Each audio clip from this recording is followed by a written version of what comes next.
Sir, അതില് സംശയമൊന്നുമില്ല.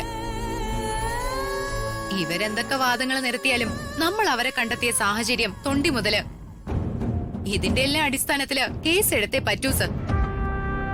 അതെ സർ, ഞാൻ എഫ്ഐആർ എഴുതാൻ പോവുക.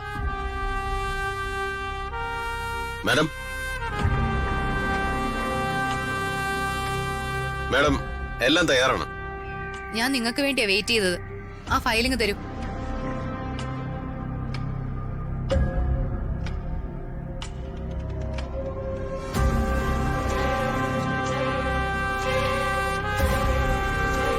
എത്ര രൂപയുടെ മുതലുണ്ടോ? മാഡം, അതൊരു 10-60 ലക്ഷം രൂപയുടെ എസ്റ്റിമേറ്റ് ഉണ്ടാവും. ഏകദേശം 60 ലക്ഷത്തോളം രൂപ വില വരും.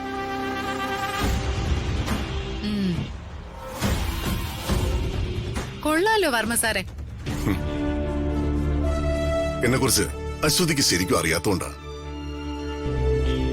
നിലവിൽ കേരളം ഭരിച്ചുകൊണ്ടിരിക്കുന്നത് എന്റെ പാർട്ടിയാണ്. CM എന്റെ സുഹൃത്തും.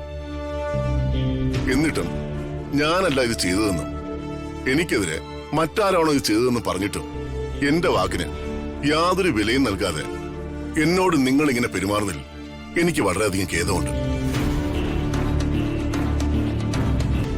എന്ത് ചെയ്യാനാ സാറേ? സാറിന്റെ വണ്ടിയില് മയക്കുമരുന്നുണ്ടായിരുന്നു. ഞാനത് കൈയോടെ പിടിക്കുകയും ചെയ്തു. നിയമത്തിന് വിരുദ്ധമായ യാതൊരു കാര്യങ്ങളും ഞാൻ ചെയ്യില്ല. എന്റെ ജോലിയാ ഞാൻ ചെയ്യാൻ പോകുന്നത്. സാറിനോട് എനിക്ക് ബഹുമാനമുണ്ട്. ഞാൻ ഒരുപാട് ആരാധിച്ചിരുന്ന ഒരു വ്യക്തിയാ സാറ്. സാറ് ചെയ്ത ഒരുപാട് നല്ല കാര്യങ്ങളെ കുറിച്ച് ഞാൻ കേട്ടിട്ടുണ്ട്. പക്ഷേ മയക്കുമരുന്ന് കൈവശം വെച്ചതിന്റെ പേരിൽ അറസ്റ്റ് ചെയ്ത സാറിനെ ഞാൻ ചെയ്യേണ്ട അടുത്ത നടപടി സ്വീകരിക്കുക എന്നല്ലാതെ സാറിന്റെ നിരപരാധിത്വം തെളിയിക്കാനായി സാറിന്റെ ഒപ്പം നിൽക്കേണ്ട ആവശ്യമൊന്നുമില്ല.